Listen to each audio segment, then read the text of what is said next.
जी दोस्तों, अभी आप देख सकते हैं अभी बैक फिलिंग है जो विला की टाई बीम की वो कंप्लीट हो चुकी है।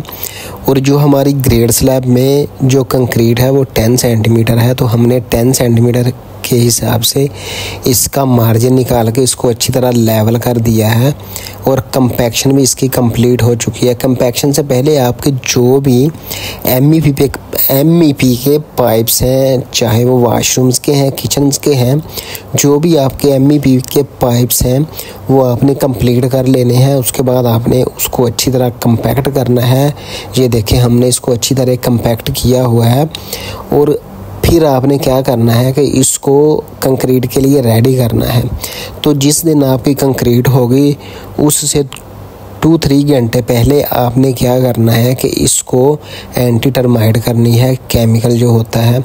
एंटी टर्माइट करने के बाद आप क्या करेंगे, 1000 गेज की जो पॉलीथीन शीट होती है वो रखेंगे।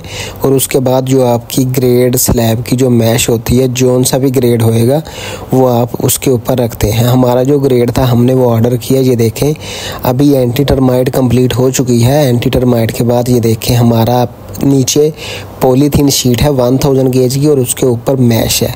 और साथ में जिधर आपकी वाल फुटिंग होएगी वो भी आपने ट्रांच लगा के उसका सेक्शन काट के आपने स्टील को एडजस्ट करना है। ये देखें, हमने साथ ही जिधर ट्रांच आएगी ट्रांच का भी स्टील हमने रखा हुआ है।